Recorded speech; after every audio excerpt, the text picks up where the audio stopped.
आलिंगन घडे मोक्ष सायुज्यता गुडे मोक्ष सायुज्यता गुडे मोक्ष सायुज्यता गुडे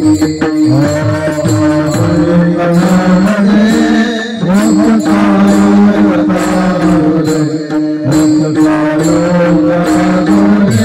मोक्ष सायुज्यता गुडे आलिंगन घडे मोक्ष सायुज्यता गुडे मोक्ष सायुज्यता गुडे मोक्ष सायुज्यता गुडे मोक्ष सायुज्यता गुडे मोक्ष सायुज्यता गुडे ऐसा संताचा महिमा झाली बुलायाची सीमा झाली बुलायाची सीमा झाली बुलायाची सीमा महिमा झाली बुलायाची सीमा झाली बुलायाची सीमा झाली बुलायाची सीमा कीर्ती पर्व काळ अवधि कायाची सकळ अवधि कायाची सकळ अवधि कायाची सकळ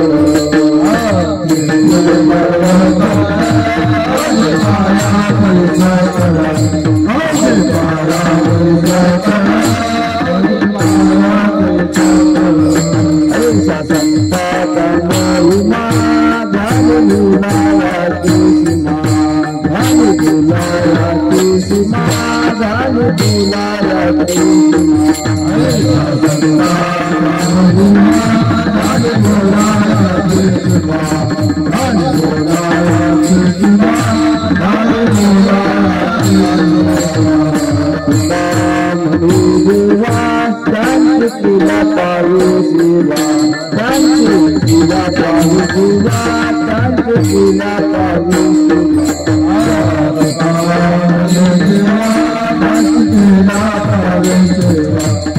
शांतीला पाहू शिवा शांतीला पाहू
Hare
आलिंगन घडे मोक्ष सायुज्यता दुरे ऐसा संतांचा महिमा झाली बोलायाची सीमा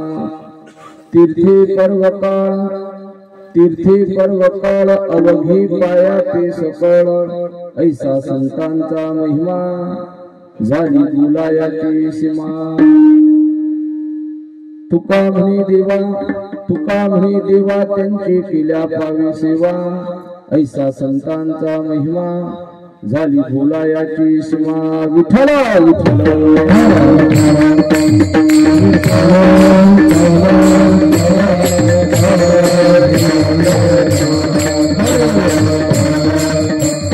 महायोग पीठे तटे भीमरथाम वरम पुंडरीकाय धातुम्नेन्द्रे समागत्य तिष्ठन् तमहानंद कंदम परब्रह्मलिंगम भजी पांडुरंग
पांडुरंगा करू प्रथम नमन दुसरे चरण संतांच्या त्यांच्या कृपादाने कथेचा विस्तारो बाबाजी सद्गुरु दास तुका नमामि सद्गुरुं शांतं सच्चिदानंद विग्रहं पूर्ण ब्रह्म परानंदं विषमानंदि वल्लभं अलंकापुरी रम्य सिंहासनस्थं पदाम्भोज तेजस्प्रदीप प्रदेशं विधीन्द्रादिदैवैः सदा स्तूयमानं समाधिस्थमूर्तिं भजी ज्ञानदेवं ओम नमो ज्ञानेश्वरा करुणाकरा दयाळा तुमचा अनुग्रह लादलो पावन झालो चराचरी मी कला कुसरी काहीच नेने बोलतो वचनाती भाविका एका जनार्दनी तुमचा दास त्याची आस पुरवावी तुमचा अनुग्रह लादलो पावन झालो चराचरी नमो सद्गुरु तुकया ज्ञानदीपा नमो सद्गुरु सच्चिदानंद रूपा नमो सद्गुरु भक्त कल्याण मूर्ती नमो सद्गुरु भास्करा पूर्ण कीर्ती सेवे लागे सेवक झालो तुमच्या लागलो निज चरणा अहो स्वामी तुकया देवा यावरी न करावा विहरू जयंचे किल्या स्मरण होई सकळ विद्यांचे अधिकरण तेची वंदो श्री चरण श्री गुरूंचे ते नमस्कारोनी आता विठ्ठल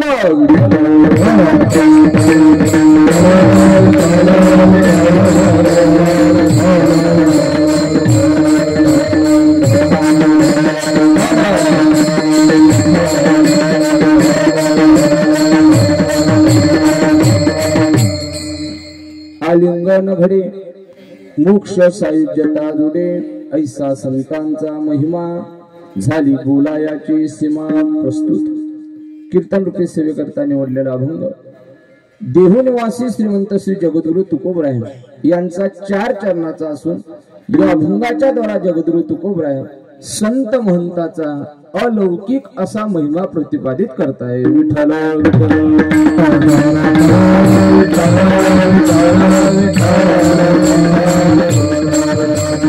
अभंगाचा शब्दार्थ असा आहे जगद्गुरु तुकोबराय म्हणतात जग मान्य असणाऱ्या संतांच्या आयुष्यामध्ये भेट झाली संत मान्य असणाऱ्या संतांच्या आयुष्यामध्ये भेट झाली आणि देव मान्य असणाऱ्या संतांची जर आयुष्यामध्ये भेट झाली आणि भेटीच्या अंती जर आपण त्या संत महात्म्यांना आलिंगन दिलं तर त्या आलिंगनाचं काय फल मिळेल तर तुकोबराय म्हणता आलिंगन घडे मोक्ष सायुज्यता जोडे शास्त्रामध्ये 4 प्रकारचे मोक्ष वर्णन केल्या जातात सलोकता मोक्ष समीपता मोक्ष स्वरूपता मोक्ष आणि सायुज्यता मोक्ष यापैकी सायुज्य नावाच्या मोक्षाची तुम्हाला प्राप्ती ही संतांच्या आलिंगनाद्वारा घडते असा संतांचा महिमा असल्या कारणे तुकोबराय बोलताय ऐसा संतांचा महिमा झाली बोलायाची सीमा संत महात्म्यांच्या आलिंगनाने मोक्ष मिळतोय अशी त्यांची कीर्ती असल्यामुळे तो महिमा आम्ही आमच्या वाणीने वर्णन करू शकत नाही म्हणून शब्द वापरला झाली बोलायाची सीमा एका साधकाने तुकोबरायला प्रश्न विचारला महाराज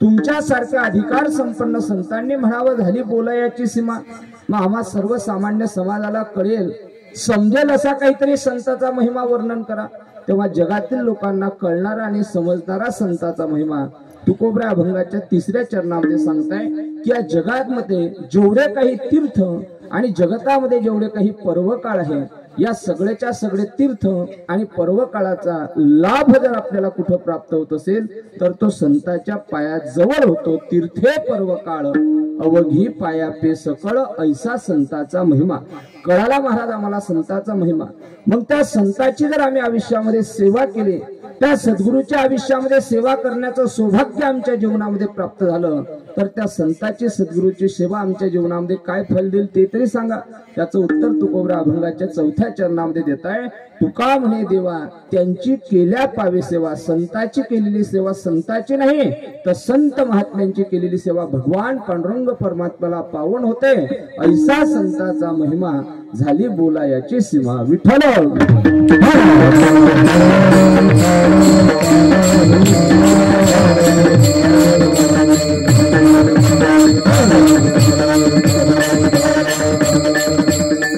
कीर्तन सेवेला आरंभ करण्यापूर्वी वक्त्याचा आद्य कर्तव्य म्हणून अल्पसा परिहार द्यायचा तो म्हणजे असा अकारण कारण करुणा उरणाले जगदाधार रुक्मिणी प्राण संजीवन जगदाधार रुक्मिणी प्राण संजीवन भगवान श्री पंढरीश पांडुरंग परमात्म्याच्या असीम अपार कृपेने विश्वमाऊली श्री संत ज्ञानेश्वर महाराज जगद्गुरु तुकोबराय आदि शक्ती मुक्ताई स्वानंद सुखनासी गुरुनाम गुरु सद्गुरु जोग महाराज आदी करून आपली असणारी ही झेंडूजी महाराजांची परंपरा, या परंपरेतील दिव्य असणाऱ्या संत महंताच्या पदस्पर्शाने पुनीत पावन असणारी आपली ही ग्रामनगरी शिलापूर आपल्या गावामध्ये गेल्या अनेक वर्षापासून संपन्न होत असणारा हा अखंड हरिनाम सप्ताह आणि या ठिकाणी ग्रंथराज ज्ञानेश्वरी पारायण गेले अनेक वर्षापासून या ठिकाणी संपन्न होत आहे।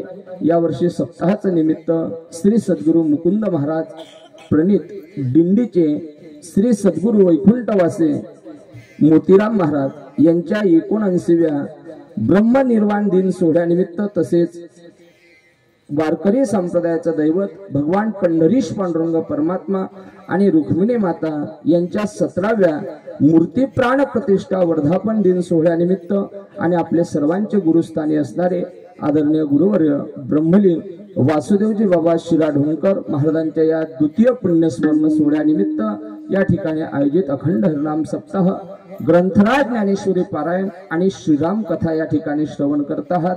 श्रीराम कथा रामप्रभूची दिव्य असणारी कथा ज्यांच्या मुखारविंदातून या ठिकाणी श्रवण करत आहात असे कथा प्रवक्ते आमचे गुरुबंधू आदरणीय श्रद्धेय श्री हरिभक्तीपरायण श्याम महाराज दसर खेळकर महाराज सुद्धा या ठिकाणी कथा करून सुद्धा कीर्तना करता आज उपस्थित आहे।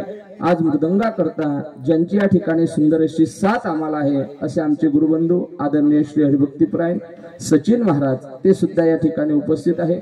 तसेच गायना करता उपस्थित असणारे आमचे गुरुबंधू श्री हरिभक्तीपरायण आमचे कैलास महाराज अटाळी महाराज सुद्धा या ठिकाणी उपस्थित आहे। तसेच आमचे श्री हरिभक्तीपरायण श्री कृष्ण महाराज ते सुद्धा या ठिकाणी उपस्थित आहे। माझ्या समवेत आलेले आमच्या गावचे श्री हरिभक्तीपरायण मंगेश महाराज सरोदे ते सुद्धा या ठिकाणी आहे आणि ज्यांच्याद्वारा तुम्हा सज्जन श्रोतेमायपांच्या दर्शनाचा लाभ घडला किंबहुना या सर्व सद्गुरूंच्या पुण्यस्मरण सोहळ्यामध्ये कीर्तन सेवा करण्याचा सौभाग्य माझ्या जीवनामध्ये प्राप्त झालं। या ठिकाणी ज्यांच्या व्यासपीठ नेतृत्वाखाली ग्रंथराज ज्ञानेश्वरी पारायणाचं आपण या ठिकाणी पारायण करत आहे असे आमचे आदरणीय गुरुस्थानी असणारे श्री हरिभक्तीपरायण प्रभाकर महाराज कुंड ज्यांना आपण प्रेमाने छोटू महाराज त्या ठिकाणी म्हणतो। बाबांनी या ठिकाणी फोन केला आणि तुम्हा सज्जन श्रोतेमायपांच्या दर्शनाचा लाभ या ठिकाणी घडलेला आहे। महाराजांचं या ठिकाणी आपल्या पत्रिकेवर वैकुंठवासी वासुदेव बाबांचा फोटो सुद्धा या ठिकाणी आहे। बाबांच्या माध्यमातून बऱ्याच ठिकाणी बाबांच्या गावला सुद्धा बऱ्याच वेळा कीर्तन ना करता जाण्याचा योग त्या ठिकाणी प्राप्त झाला। आज बाबांच्या स्मरणानिमित्त द्वितीय पुण्यस्मरणानिमित्त या सप्ताहाचं आयोजन आहे म्हणून तिथं सुद्धा कीर्तनाला येण्याचं सौभाग्य प्राप्त झालं। ज्यांचं या ठिकाणी कार्यक्रमाकरता मार्गदर्शन आहे विशेष सहकार्य आहे असे आपल्या गावातील श्री हरिभक्तीपरायण आमचे पुरुषोत्तम बाबा असतील, श्री हरिभक्तीपरायण पुंजाजी महाराज असतील, श्री हरिभक्तीपरायण शरद महाराज असतील आणि श्री हरिभक्तीपरायण काशीनाथ महाराज या सर्व गुरुवर्य महाराज मंडळीच्या मार्गदर्शनाने आणि ग्रामस्थ मंडळीच्या सहकार्याने या ठिकाणी सद्गुरू मोतीराम महाराज स्मारक आणि भगवान विठ्ठल पांडुरंग परमात्मा यांच्या भव्य दिव्य दरबारामध्ये संपन्न होत असणारी रामकथा ग्रंथराज ज्ञानेश्वरी पारायण आणि त्याच्या 3ऱ्या दिवसाची कीर्तनरूपी सेवा मज पामराकडे या ठिकाणी येऊन ठेपलेली आहे। कीर्तनाकरता उपस्थित असणारे सर्वच देवरूप श्रोते मंडळी गुरुस्थानी असणारे महाराज मंडळी समोर आहे। सुंदर ज्यांचे साऊंड सिस्टीम या ठिकाणी आमचे अब्दुल्ला भाऊ अतिशय सुंदर साऊंड सिस्टीम त्या ठिकाणी आहे ते सुद्धा या ठिकाणी उपस्थित आहे। प्रत्येक कीर्तनकाराला कार्यकर्ते तर बाबा फोन करतीलच पण पहिला त्यांचा सुद्धा फोन असते आज महाराज कीर्तन सेवा तुमची आहे या लवकर। अतिशय आवडीने प्रेमाने रामकृष्ण हरी पहिला शब्द त्यांच्या मुखारविंदातून त्या ठिकाणी असतो। तसेच आपल्या गावातील सर्व टाळकरी मंडळी या ठिकाणी उपस्थित आहे। आमचे बाबा आल्याच्या नंतर थोडं प्रस्तावनेत घेतोच बरं का 2 मिनिटाचा वेळ। एकदा का कार्यक्रम सुरू झाला का नंतर इतर काही बोलल्यापेक्षा 2 मिनिटं प्रस्तावनेत वेळ घेतो। आज आपल्या गावाकरता जसा आपल्या सद्गुरूंचा पुण्यस्मरण सोहळा आहे तसे आपल्या गावाकरता अतिशय अलौकिकता प्राप्त झालेली आहे। पहिली गोष्ट माझ्या जीवनातली अलौकिकता अशी आहे जेव्हा कैलास महाराज आळंदीवरून गावाकडे आलो तेव्हा पहिली आपल्या जिल्ह्यामध्ये मी जर भागवत कथा कोणत्या गावात केली असेल तर ती शिलापूरमध्ये केलेली आहे। त्यावेळेला कथा सत्संगती करता आमचे महाराज सुद्धा पखवाज वाजवण्याकरता असायचे, गायना करता असायचे, गावातले मंडळी संगीता करता आणि पहिली आपल्या परिसरामध्ये कथा या शिलापूरमध्ये संपन्न केलेली आहे। म्हणून या ठिकाणी आपल्या गावामध्ये कीर्तना करता या ठिकाणी उपस्थित आहे। संप्रदायाच्या दृष्टीने अलौकिक कार्य असं आहे आज वसंत पंचमीचा दिवस आहे आणि आपल्या सद्गुरू झेंडूजी महाराजांच्या परंपरेला जो दिव्य आशीर्वाद किंवा परंपरा प्राप्त झालेली आहे ते माझ्या जगद्गुरु तुकोबरायांचे आहे. आणि तुकोबरायांचा आजचा जन्मदिवस त्या ठिकाणी आहे. आज वसंत पंचमीच्या दिवशी जसे वारकरी संप्रदायाचा पाया विश्वमाऊली ज्ञानोबरायांनी रचला तसा वारकरी संप्रदायाचा कलशस्थान जगद्गुरु तुकोबरायांनी प्राप्त केलं. आणि त्या तुकोबरायांचा आज जन्माचा दिवस त्या ठिकाणी आहे. ज्या महाराजांचा आशीर्वादाने कृपेने आपली झेंडूजी महाराजांची असणारी दिव्य परंपरा त्या ठिकाणी पाहण्याकरता मिळतो. मी आल्याच्या नंतर आदरणीय महाराजांना चर्चा केली. मला ऐकलं होतं, वाचण्यातही गेलं होतं का जगद्गुरु तुकोबराय जेव्हा सदेह वैकुंठा करता निघून जाता तेव्हा आपल्या गळ्यामध्ये असणारा विना कोणाला द्यावा, आपल्या हातामध्ये भजनानंद प्राप्त करण्याकरता जो टाळ होता तो टाळ कुठे द्यावा.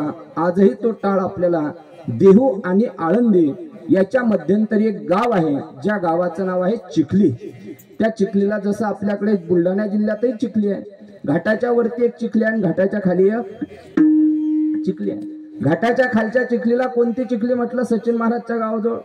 तर आपण म्हटलं चिखली रमथम वरती किंवा चिखली गोळसगाव. वरती जर गेलो का हो कुठली चिखली? आपण म्हणतो चिखली मेहकर.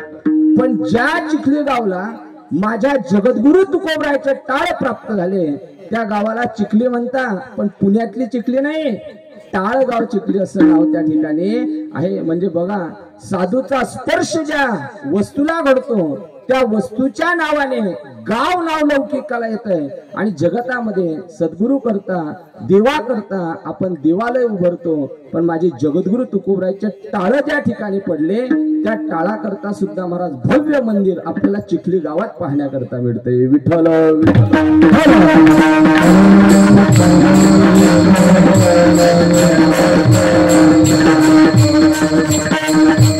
या महाराष्ट्रामध्ये संतांच्या कृपेने प्राप्त झालेले दोन मंदिर असे आहेत. एका दगडाला फक्त टाळ रूपामध्ये तुकोबरायचा स्पर्श झाला तर त्या टाळाचं मंदिर झालं. आणि एक पाषाण असं आहे ज्याला ज्ञानेश्वरी लिहिण्याकरता माझ्या विश्वमाऊली ज्ञानोबरायांनी फक्त पाठ टेकवली तर त्या खांबाचं सुद्धा काय झालं, नेवाशाला मंदिर बनलं. अशी संतांची दिव्य परंपरा आणि कृपा आशीर्वाद त्या तुकोबरायांनी आपल्या वैकुंठाकरता जात असताना विना वास्कर मल्लप्पा परंपरेमध्ये दिली. आणि तीच परंपरा सद्गुरू झेंडूजी महाराजांना प्राप्त झाली. तीच परंपरा मुकुंद महाराजांच्या द्वारा मोतीराम महाराजांपर्यंत आपल्या सद्गुरू महाराजांपर्यंत आपल्याला पाहण्याकरता मिळते.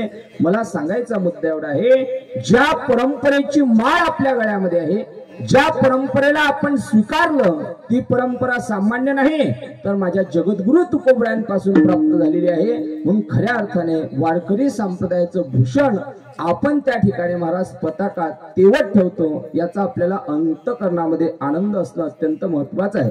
नाहीतर सध्या आपण पाहिलं वारकरी संप्रदायाची थोडी चाकोरी बदलत चालताना दिसते. पण आपल्या परंपरेमध्ये ज्ञानेश्वरी पारायण आणि ज्ञानोबरायांच्या ज्ञानेश्वरीवरती नितांत प्रेम, श्रद्धा, विश्वास आपल्या परंपरेमध्ये पाहण्याकरता मिळतोय. विठ्ठल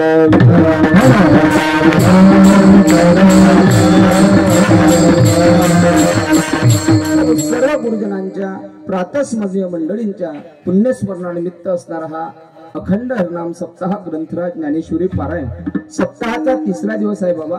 आणि तिसऱ्या दिवसाच्या कीर्तन रूपी सेवेकरता जगद्गुरु तुकोबरायांचा अभंग कीर्तन रूपी सेवेकरता निवडला.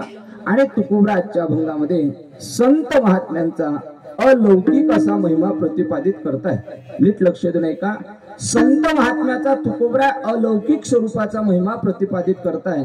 अलौकिक महिमा का सांगतात तर त्याचे दोन कारण आहेत.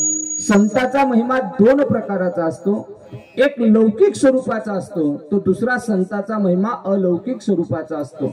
मग तुम्ही म्हणाल महाराज लौकिक म्हणजे काय आणि अलौकिक म्हणजे काय? तर त्याचं उत्तर साध्या सोप्या शब्दामध्ये सांगतो. जे आपल्या दृष्टीला किंवा बुद्धीला पटत नाही किंवा आकलन होत नाही याला अलौकिक महिमा म्हणतात. आणि जी गोष्ट किंवा जी वस्तू, जे सामर्थ्य आपल्याला दृष्टीलाही समजते आणि बुद्धीलाही कळते याला लौकिक महिमा म्हणतात.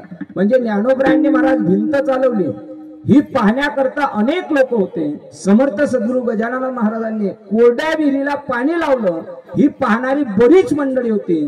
परंतु संतांच्या आलिंगनाने मोक्ष मिळतो असं आपल्याला सहज रीतीने सर्वसामान्य व्यक्तीच्या दृष्टीला किंवा बुद्धीला पाहण्याकरता मिळत नाही. कदाचित वाचण्यात जरी गेलं तरी बुद्धी मात्र त्याचा विचार केल्याशिवाय राहत नाही. म्हणून संताचा लौकिक नाही तर अलौकिक स्वरूपाचा महिमा संत महात्मे प्रतिपादित करताय. विठ्ठल विठ्ठल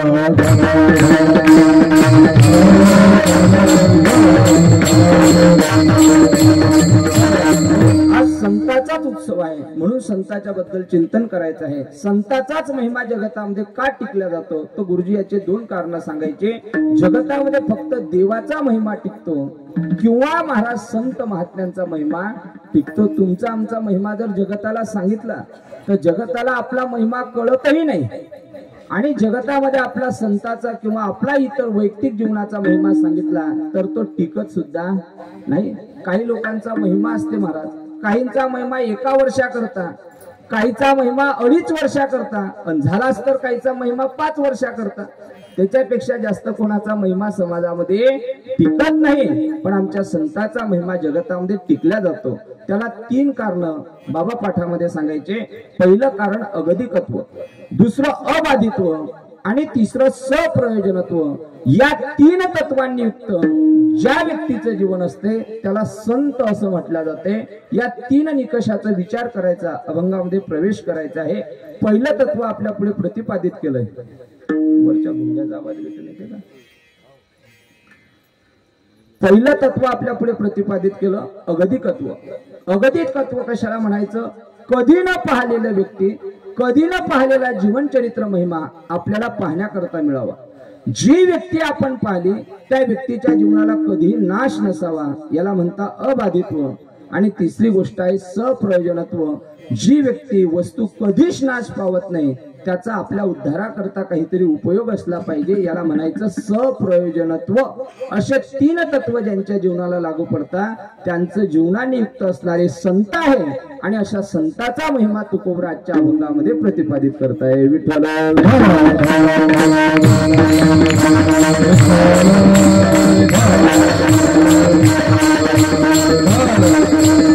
पहिलं तत्व आपल्या पुढे प्रतिपादित केलं अगतिकत्व.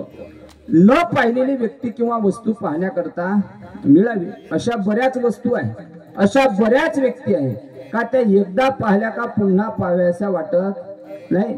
एखादा पदार्थ कोणी खाल्लाच नाही आणि तो जर त्याला खाण्याकरता दिला तर तो म्हणतो हा पदार्थ मी तर यापूर्वी सुद्धा खाल्ला होता. म्हणजे खाल्ल्याच्या नंतर त्या व्यक्तीला पुन्हा पदार्थ खावासा वाटत नाही. नसेल कळालं तर पुन्हा एखादं उदाहरण तुम्हाला कळणारं समजणारं सांगतो. काही व्यक्तीच्या जीवनाला पहिला नियम लागू पडतो अगतिकत्व, तर काहींच्या जीवनाला दुसरा नियम लागू पडतो अबाधित्व. काहींच्या जीवनाला अबाधित्व नियम लागू पडतो. तिन्ही काळामध्ये त्याची सत्ता राहते पण त्या सत्ता राहणाऱ्या व्यक्तीचा आपल्या उद्धाराकरता काहीच उपयोग नसतो. कळण्याकरता 1-2-3 उदाहरणं ऐका. पहिला नियम आहे अगतिकत्व. न पाहिलेली व्यक्ती किंवा वस्तू पाहण्याकरता मिळावी आणि तेही नाश न पावणारी असली पाहिजे. आपण बाजाराकरता किंवा कुठं लग्न कार्याकरता तीर्थयात्रेकरता बसने प्रवास करत असताना मलकापूरच्या किंवा मोताळ्याच्या बस स्टँडला उतरलो. कळण्याकरता उदाहरण ऐका बरं का. मलकापूरच्या बस स्टॉपला उतरलो आणि बसमधून खाली निघत असताना समोर पैदल चालत असताना आपली उपजीविका करण्याकरता रस्त्यावर बसलेले किंवा एखादं कार्य करत असताना बरेच लोक आपल्याला दृष्टीला पडतात. ते डोंबारी लोक असतात. ते डोंबारी सुद्धा उपजीविका करण्याकरता त्या रोडवरती बस स्टँडच्या जवळ आपल्याला उभे दिसतात. काय करतात होते डोंबारी लोक? 2 बांबूला 2 बाजूला 2 बांबू रवलेले असतात. त्याला एक मधोमध दोरी बांधलेली असते. एक डोंबारी महाराज त्या ठिकाणी ढोलक वाजवतो.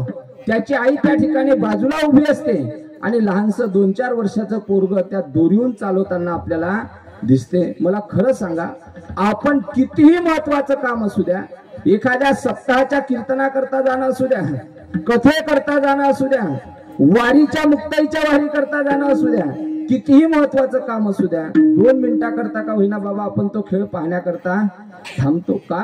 लहान पोराचं कौतुक दिसलं, धाडसी कृत्य त्या ठिकाणी दिसलं, कितीही महत्वाचं काम असू द्या, खेळ पाहण्याकरता थांबतो. पहिला नियम लागू पडला अगतिकत्व. न पाहिलेली व्यक्ती किंवा वस्तू पाहण्याकरता मिळाली. पण त्या व्यक्तीचा किंवा वस्तूचा महिमा आपल्या अंतःकरणामध्ये कुठपर्यंत राहतो? जोपर्यंत त्या डोंबाऱ्याचा पोरगा भिक्षा पात्र घेऊन आपल्याला 2, 4, 5 रुपये मागायला येत नाही, तोपर्यंत आपण खेळ पाहतो. आणि पोरगा पैसे मागायला आलो की म्हणतो चला पुढच्या बसचा टाइम. म्हणजे पैसा मागितला म्हणून खेळाचं महत्व त्या ठिकाणी नष्ट झालं. खेळ पाहला, आनंद वाटला, पण खेळाचा पैसा मागितला म्हणून महिमा निघून गेला. विठ्ठल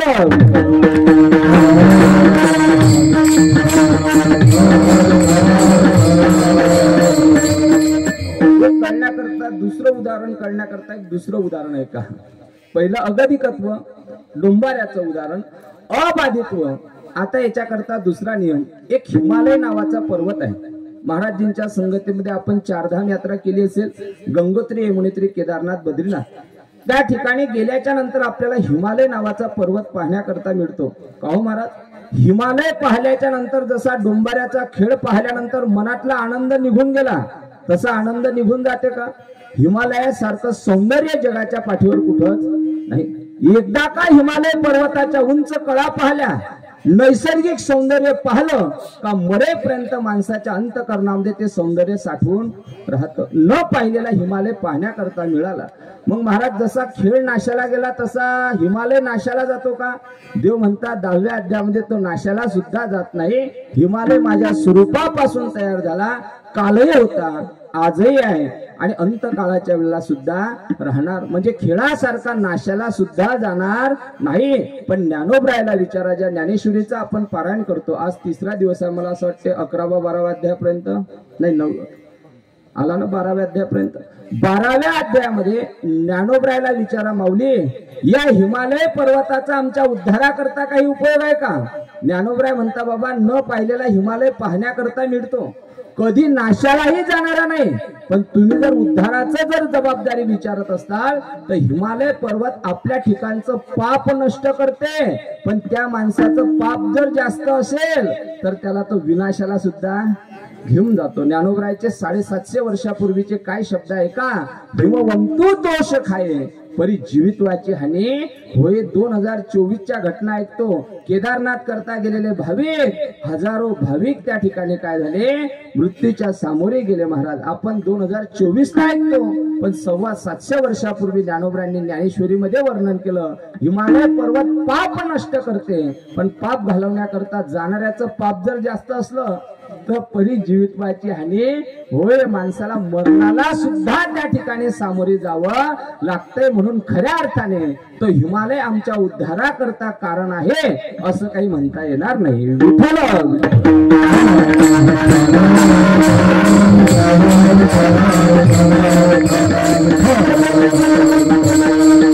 परंतु महाराज हे तिन्ही तत्व आपण जर संत महात्म्यांकडे लावण्याचा प्रयत्न केला तर तिन्ही तत्व संतांच्या जीवनाला लागू पडतात. पहिलं तत्व आहे अगतिकत्व. न पाहिलेली व्यक्ती पाहण्याकरता मिळाव्या. तुमच्या आमच्या भेटी सप्ताहाच्या निमित्ताने, यात्रेच्या निमित्ताने, कुठंतरी महाराज यात्रेच्या मध्ये सुद्धा होतील, लग्न कार्यामध्ये होतील, समारंभामध्ये होतील, पण आयुष्यामध्ये संतांची भेट होते का हो. महाराज म्हणता या जीवनामध्ये सगळ्यात अवघड जर काय असेल तर ती सगळ्यात अवघड आहे संतांची भेट. किती अवघड आहे. महाराज म्हणता बहु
I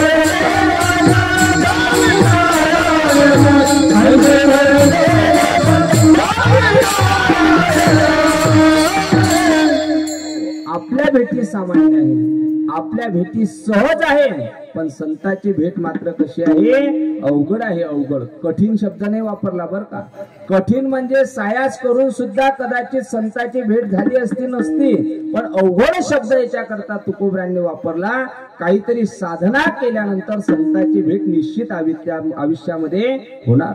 काहीला संतांची भेट झाली नसेल तर नक्की तुम्ही साधना करा, संत तुम्हाला जीवनामध्ये भेट दिल्याशिवाय राहणार नाही. तुकोबराचा शब्द आहे, बहु अवघड असे संत भेटी किंवा आहे संत भेटी. किती अवघड आहे हो. महाराज म्हणताय एखाद्या वेळेला चंद्रापासून मिळणारं अमृत कोणी प्राशन करू शकेल, अस्ताला जाणारा सूर्य सुद्धा एखाद्या वेळेला महान पतिव्रता करू शकेल, थांबू शकेल. सावरकरासारखे आपल्या बाहुबलाने सातापार असणारा समुद्र सुद्धा तरून जातील. या गोष्टी जगतामध्ये घडणं शक्य आहे, पण साधूची भेट होणे याच्यापेक्षा सुद्धा अवघड आहे. महाराजांचं प्रमाण आहे, चंद्रामृत सुखे सेवविल, असता जाता रवी धरवेल, बाह्य हेळा सागर तरवेल, परी त्या साधूची भेटी न होईल गा. एवढी गोष्ट जगतात सोपी आहे. चंद्रामृत सुखे सेविल, चंद्रामृत पिलं का आपण? म्हणा महाराज अमृत काही माहित नाही, पण अमृत तुल्य आम्ही दररोज पितो आहे ना. आपल्याला त्या अमृताची चव नाही, पण अमृत तुल्याची मात्र चवी नक्की समजते. पण महाराज म्हणतात चंद्रामृत. आपण कोजागिरी पौर्णिमेला दूध घोटतो, बरोबर आहे. दूध घोटल्याच्या नंतर केव्हा प्राशन करतो? संध्याकाळी झोपीच्या वेळेला नाही. जोपर्यंत चंद्रामृत त्या दुधात पडत नाही तोपर्यंत ते आपण प्राशन करत नाही. चंद्रामृत सुखे सेवविल, असता जाता रवी धरवेल, अस्ताला जाणारा सूर्य सुद्धा महाराज शांडिल्य नावाच्या महान पतिव्रतेने थांबवला. उगवणारा सूर्य सुद्धा रामायणामध्ये उर्मिलेने त्या ठिकाणी आपल्या पतिदेवा करता लक्ष्मणजीला ज्यावेळेला शक्ती लागली त्यावेळेला उगवणारा सूर्य सुद्धा थांबवला. सावरकरांसारखे साता पार असणारा समुद्र सुद्धा आपल्या बाहुबलाने तरुण गेले. पण महाराज म्हणतात ह्या गोष्टी शक्य आहे, पण संतांची भेट त्याच्यापेक्षा सुद्धा अवघड आहे. मग अवघड म्हणजे होणारच नाही का? महाराज म्हणता होणार, पण केव्हा होणार? जेव्हा जीवनामध्ये आपल्या पुण्याची प्राप्ती होईल त्यावेळेला. तिळे तिळे पुण्य साचा पदे, तरी हे बहुता जन्मी जोडे, नाम वाचीसी आतुडे, आणि समागम घडे संताचा. जीवनामध्ये थोडं थोडं पुण्य संचित जमा झालं आणि ते पुण्य उदयाला आलं का आपल्या जीवनावरती संताची कृपा होणार आणि संत दर्शन जीवनामध्ये प्राप्त झाल्याशिवाय राहत नाही. ज्ञानोबराय आळंदीमध्ये समाधी घन आहे. ज्ञानोबरायची संजीवन समाधी आहे. मग का हो, ज्ञानोबराय जर जिवंत आहे तर आम्हाला का दर्शन देत नाही? आम्ही आळंदीला जात नाही महाराज. आळंदीच्या वारीचा आमचा नियम आहे. ज्ञानोबरायची ज्ञानेश्वरीचं पारायण आम्ही नित्यनेमाने दररोज करतो. मग ज्ञानोबराय आम्हाला का भेट देत नाही? त्याचं एकच कारण आहे. बाबा म्हणायचे तेवढं आपल्या जीवनात पुण्य नाही, आणि तेवढं पुण्य ज्या दिवशी गोळा झालं त्या दिवशी ज्ञानोबराय निश्चित भेट दिल्याशिवाय राहतील नाही. आपल्या विदर्भामध्ये असणारे थोर संत गुलाबराव बाबा मादनकर, ज्ञानोबरायांची असणारी प्रतिमा महाराज जी समाजामध्ये आहे. ज्ञानोबरायांचं चित्र कसं आहे? समाजामध्ये कोणाला 750 वर्षापूर्वी माहिती नव्हतं, पण दोन्ही डोळ्याने अंध असणारे त्यांनी महाराज ज्ञानोबरायांची पहिली प्रतिमा संप्रदायाच्या समोर प्रगट केली. दररोज ज्ञानोबरायाशी संभाषण करायचे. ज्ञानेश कन्या म्हणून स्वतःला त्या ठिकाणी घ्यायचे आणि शृंगार सुद्धा कन्या म्हणून श्री सारखाच त्या ठिकाणी करायचे. संवाद ज्ञानोबरायाशी करायचे. मग गुलाबराव महाराज मादनकरांना जर ज्ञानोबराय भेट देतात तर आपल्याला सुद्धा निश्चित दिल्याशिवाय राहतील नाही. आपल्या ज्ञानोबरायच्या मंदिरामध्ये एक थोर समाधी आहे श्री संत हेबत बाबांची, ज्यांनी पालखी सोहळा आरंभ केला असं मी ऐकलेलं आहे थोरा मोठ्यांच्या कीर्तनामध्ये. ज्या वेळेला श्री संत हेबत बाबा ज्ञानोबरायांच्या विना मंडपामध्ये उभं राहून काकडा आरतीचं भजन करायचे तेव्हा साक्षात महाराज हेबत बाबाचं काकडा आरती भजन सुरू झालं म्हणजे ज्ञानोबरायची समाधी डोलत होती. मग ज्ञानोबरायची समाधी हेबत बाबाच्या काकडा आरतीने डोलते आणि आपल्याला सुद्धा काकडा आरती कंटाळा येतो म्हणा आहे ना.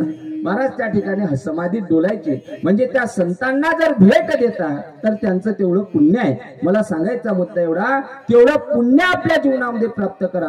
संतांची भेट झाल्याशिवाय राहणार नाही. पहिला नियम अगतिकत्व. दुर्लभ असणारे संत पाहण्याकरता मिळतील पण त्याच्याकरता जीवनामध्ये पुण्य असावं लागते. पण काहीच्या जीवनात संत भेटले पण त्यांची कीर्ती तिन्ही काळात नाही ना. काही संत जगतामध्ये काल होते तर आज नाही. काही संत आज जगतात आहे तर उद्या राहतील असं काही सांगता येत नाही. समाज ज्या लोकांना संत म्हणत होता आज त्यांची कीर्ती समाजात राहिलेली नाही. ज्यांना आज तुम्ही कीर्तिवान संत म्हणता त्यांची कीर्ती उद्या परवा 10-5 वर्षामध्ये राहीलच याची काही शाश्वती नाही. पण आमच्या वारकरी संप्रदायाच्या संतांची कीर्ती कालही होती, आजही आहे, उद्याही राहणार. उद्या राहणार याच्यामध्ये नवल नाही. ज्ञानोबरायाच्या अवताराला 750 वर्ष पूर्ण झाले, परंतु ज्ञानोबरायाची कीर्ती ही कमी झाली नाही, तर दिवसेंदिवस ज्ञानोबरायाची कीर्ती वाढते आहे. ज्यावेळेला हेबत बाबांनी पालखी सोहळा सुरू केला त्यावेळेला एकटे ज्ञानोबरायांच्या पादुका घेऊन निघाले महाराज. आज रोजी त्या पालखी सोहळ्यामध्ये 5-5 लाख लोक दिंडी सोहळ्यामध्ये असतात. कीर्ती वाढली का कमी झाली बाबा? कीर्ती त्या ठिकाणी वाढली. आपल्या परिसरातून सुद्धा जाणारी झेंडूजी महाराजांची दिंडी असेल, आदिशक्ती मुक्ताईचा पालखी सोहळा असेल, अनेक दिंड्या जातात. पूर्वीच्या काळी लोकांना आग्रह करावा लागत होता, आज लोकांना म्हणावं लागते भाऊ दिंडीमध्ये पाहिजे तेवढी संख्या पुरेशी झाली, आता बीड पासून आल्यापेक्षा तुम्ही घरीच परत म्हणजे येणाऱ्याची संख्या वाढली. परंतु महाराज परमार्थ सुद्धा कीर्ती सुद्धा संतांची कमी झाली नाही, तर कीर्ती वाढते. ज्ञानोबरायाची कीर्ती काल होती, आज आहे, उद्याही राहणार, याच्यामध्ये नवल नाही. या संबंध भूमंडळामध्ये जर कीर्ती कोणाची असेल तर ती संत महात्म्याची आहे.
वैकुंठातही कीर्ती आहे आणि आपण राहतो त्या मृत्यू लोकातही कीर्ती कोणाची आहे?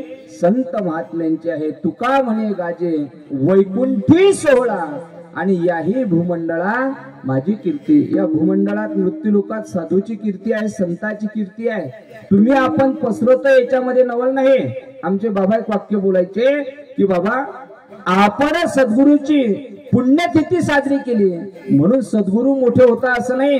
आपल्याला जीवनामध्ये मोठं व्हावं असं वाटत असेल तर त्यांचा पुण्यतिथी सोहळा आपण साजरा केला पाहिजे. संतांची कीर्ती आपण पसरवतो याच्यामध्ये काही नवल नाही. आपण स्वतः करतो, सोहळा पुण्यस्मरण करतो म्हणून ते संत मोठे होत असत नाही, तर त्यांची कीर्ती पसरवणारा स्वतः जगाचा बाप सुद्धा त्यांची कीर्ती पसरवतो महाराज. वाऱ्या हाती माफ चाले सज्जनाचे कीर्ती मुख ज्याचे नारायण. स्वतः देव जर त्यांची कीर्ती पसरवतो महाराज तर आपण कोण आहे त्यांचे सोहळे साजरे करणारे? संतांची कीर्ती मृत्यू लोकात आहे, संतांची कीर्ती वैकुंठात आहे आणि नव्हे संतांची कीर्ती त्रैलोक्यामध्ये सुद्धा आहे. ज्ञानोबरायाची कीर्ती, निवृत्तीनाथाची कीर्ती, सोपान देवाची कीर्ती, आदिशक्ती मुक्ताईची कीर्ती कुठे आहे महाराज? त्रैलोक्यामध्ये आहे, त्रैलोक्यामध्ये निळोबरायचा एक अभंग आहे, उभारिला ध्वज तीही लोकावरी ऐसी चराचरे कीर्ती ज्याची. कोण आहे ते कीर्तिवान संत? ते हे निवृत्तीनाथ, ते हे निवृत्तीनाथ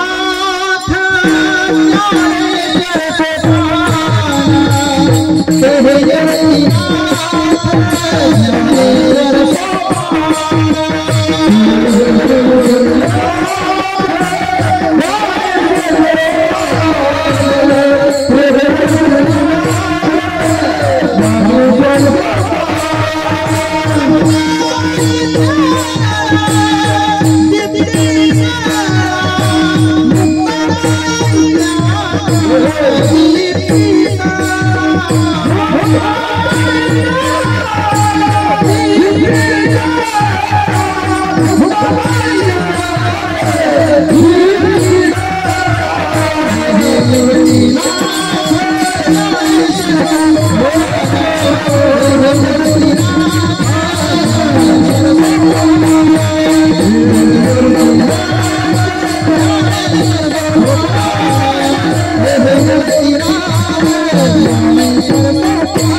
मृत्यूलोकात संताचा सोहळा नवल नाही, वैकुंठात संताचा सोहळा नवल नाही, त्रैलोक्यात संताचे सोहळे घडता. ते हे निवृत्तीनाथ ज्ञानेश्वर सोपान मुक्ताबाई ज्ञान दीप्ती कळा यांचा त्रैलोक्यामध्ये महाराज सोहळे आहे. म्हणजे त्यांचा सोहळा कालही होता, त्यांची कीर्ती कालही आहे, आजही आहे आणि उद्या सुद्धा राहणार. का राहणार? तर त्याचं महत्वाचं कारण आहे, या संतांच्या जीवनाला काळाची सत्ता नाही. जगा काळ खाय आम्ही माथा दिला पाय. जगाच्या पाठीवर ज्ञानोबरायची समाधी फार वेगळी आहे महाराज. कोणती समाधी आहे? समाधी संजीवन हरिपाठ. ज्ञानोबराय संजीवन समाधी घेतली म्हणजे मृत्यूच्या हरी पडले असं नाही. देवाकडून स्वतः ज्ञानोबरायांनी दान मागून घेतलं. काय दान मागितलं? ज्ञानदेवी घेतले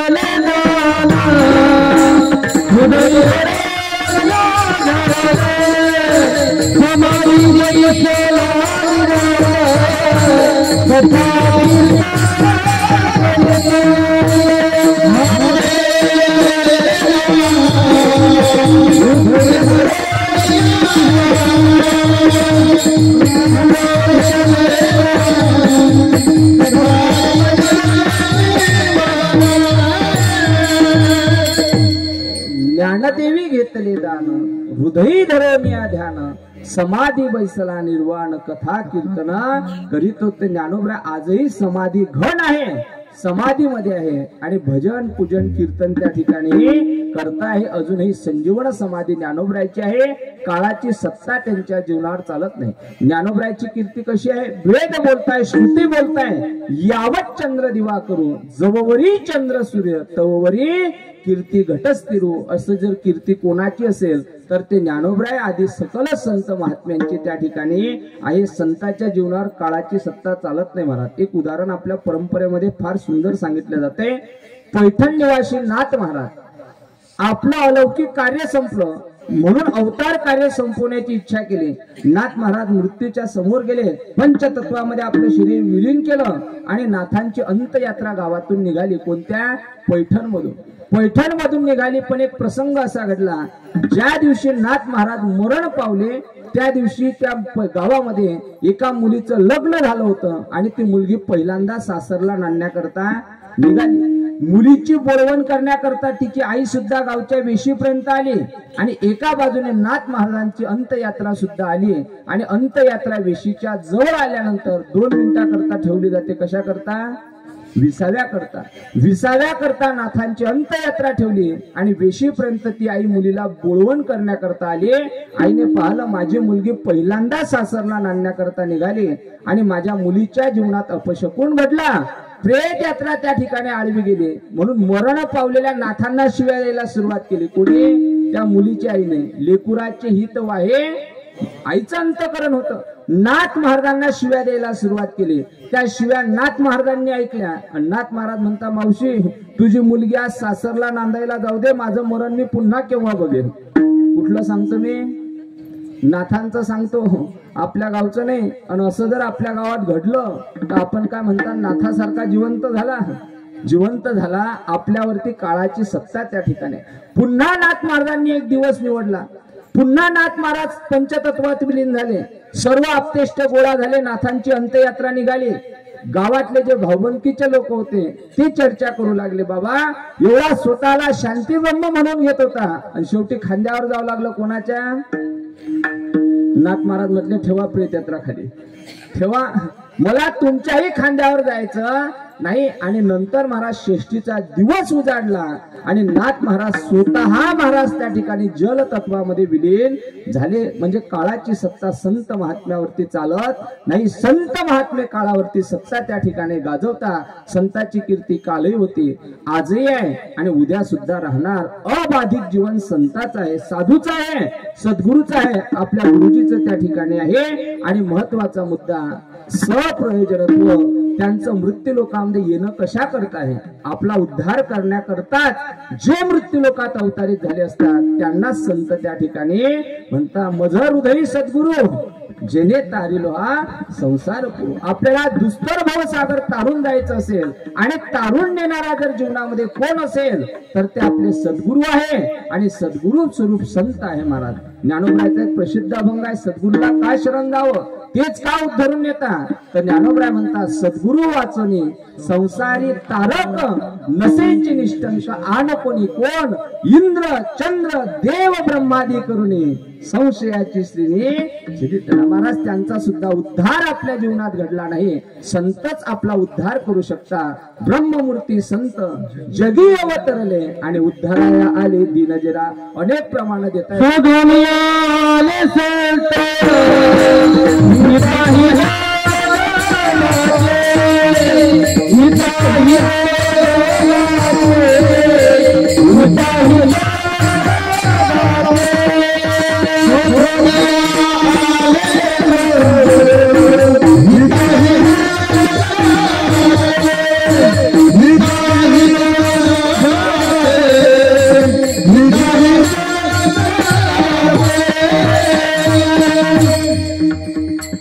संत येतात कशा करता? शोधून आले संत हिताहित जगाचे. जगाचं हित कशात आहे?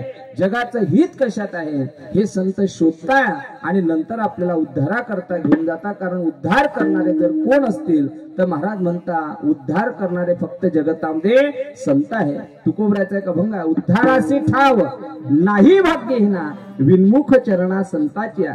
संताच्या चरणाशिवाय जगतात उद्धार कोणीच करू शकत नाही. मग महाराज उद्धार करण्याकरताच जर संताचा अवतार असेल, त्यांच्या अवताराचं प्रयोजन असेल तर तिन्ही तत्व संताकडे लागतात. अगतिकत्व न पाहिलेले दुर्लभ ज्यांची भेट आहे असे संत आयुष्यामध्ये पाहण्याकरता मिळाले. पण कोणते संत? ज्यांची कीर्ती कालही होती, आजही आहे, उद्याही राहणार. अबाधित ज्यांचं जीवन आहे. आणि तिसरा मुद्दा सप्रयोजनत्व. आमचा उद्धार करणारे त्या ठिकाणी ते संत असले पाहिजे. मग तुकोबराय म्हणता, या 3 गुणांनी युक्त असणाऱ्या संताची जर आयुष्यामध्ये भेट झाली आणि अशा संताला जर आपण आलिंगन दिलं तर त्या आलिंगनाचं काय फळ मिळते? महाराज अभंगाच्या प्रथम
अशा स्वरूप असणाऱ्या संताची जर आयुष्यामध्ये भेट झाली तर महाराज म्हणता आलिंगन दिल्याने काय फल मिळते. महाराज बोलताय आलिंगन घडे मोक्ष सायुज्यता जुडे. आलिंगन संताला दिलं पाहिजे बरं का. आलिंगन कोणाला द्यावं आणि कोणाला देऊ नये या विषयाचं थोडंसं चिंतन बघूया. काही व्यक्तीच्या आलिंगनामध्ये माणसाला मृत्यूला सामोरे जावं लागते आणि काहींच्या आलिंगनामध्ये अंतःकरणामध्ये काम विकार प्राप्त होता. काहींच्या आलिंगनाने अंतःकरणामध्ये वात्सल्य भाव तयार होतो तर काहींच्या आलिंगनामध्ये मृत्यूला सुद्धा सामोरे जावं लागते. पण संतांच्या आलिंगनाने माणसाला मोक्षाची प्राप्ती होते. एक आलिंगन तुम्हाला ज्ञानोबा ज्ञानेश्वरीमध्ये वर्णन करताय. संध्याकाळची वेळ झाली. महिला मंडळीत संध्याकाळच्या वेळा घराच्या बाहेर तुळशी वृंदावनाच्या जवळ दिवा लावता. आपण दीप लावतो ना. दिवा लावला एखादा कोश किडा उडत येतोय त्याला असं वाटते काहीतरी लाल बुंद निखारा खाण्याची वस्तू आहे म्हणून ज्ञानोबा म्हणतात तो खाण्याकरता जातो. त्याच्यावरती झडप मारतो. त्याने त्या लाल बुंद निखाऱ्यावरती मारलेली झडप म्हणजे ज्ञानोबराच्या दृष्टीने आलिंगन आहे. मग त्याने त्या लाल बुंद निखाऱ्यावर आलिंगन मारलं. मिठी मारली. आलिंगनाचा पर्यायी अर्थ काय. मिठी मारणे. मग त्या लाल बुंद वातीवरती त्या कोश किड्याने मारलेली मिठी याला काय फल देते. फल काहीच नाही. त्याची अचूकपणे मरण त्याला मरणाला सामोरे जावं लागते. काहींच्या आलिंगनामध्ये प्रेम आहे. आई सुद्धा लहान पोराला पाहिलं दिवसभर शेतामध्ये काम करण्याकरता गेले. पोरगा शाळेत निघून गेला आणि आईला शेतातून येण्याकरता संध्याकाळ झाली आणि लहान लेकरू दारात पाहिलं. पोरानं आई पाहिली का पोरगा आपल्या आईकडे धावत येते. आईला सुद्धा पोराचं कौतुक वाटते. आई सुद्धा मुलाला काय मारते मिठी मारते. त्याच्यामध्ये आईच्या अंतःकरणामध्ये असणारा प्रेम भाव आहे. वात्सल्य भाव त्या ठिकाणी आहे. काहींच्या आलिंगनाने अंतःकरणामध्ये काम विकार त्या ठिकाणी प्राप्त होतो तर काहींच्या आलिंगनामध्ये माणसाला मृत्यूला सुद्धा सामोरे जावं लागते. महाभारतातली कथा आपल्याला माहिती असेल. फक्त करण्याकरता उदाहरण सांगतो. कौरव पांडवाचं युद्ध संपलं. पांडवाचा विजय निश्चित झाला. हस्तिनापूरची राजगादी धर्मराजाला मिळणार घोषित झालं आणि त्या पूर्वसंध्येला संजय आणि धृतराष्ट्र महाराज एकांतामध्ये चर्चा करत असताना हा धृतराष्ट्र म्हणतो संजय अरे पाचही पांडवांकडे अतिशय बल आहे, सामर्थ्य आहे, बुद्धी आहे, पण सगळ्यात बलवान जर कोण असेल तर तो भीम आहे. भीमाने सगळ्यात जास्त कौरव त्या ठिकाणी मारले. म्हणून मला एकदा अंतकाळाच्या पूर्वेला त्या भीमाला भेटण्याची इच्छा आहे. जा भीमाला बोलव. भीमाला मला भेटायचं आहे. म्हणून भीमाला भेटण्याकरता बोलवलं. गेले महाराज संजयजी बोलवलं आणि तो संजय महाराज भीमाला घेऊन निघाला. पण मध्ये भेट झाली कृष्ण परमात्म्याची. चतुरातू शिरोमणी. देवाने विचारलं भीमा कुठं निघाला. धृतराष्ट्राला भेटण्याकरता संजय बोलवण्याकरता आलो निघालो. कृष्ण परमात्मा नीती सांगता महाभारतामध्ये धूर्त माणसाला, कपटी अंतकरणाच्या माणसाला, आंधळ्या व्यक्तीला सज्जन माणसाने एकांतात कधी भेटायचं नाही.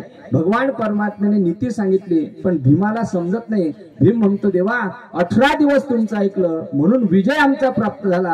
हे जरी खरं असलं तरी आज मात्र मी तुमचं ऐकणार नाही.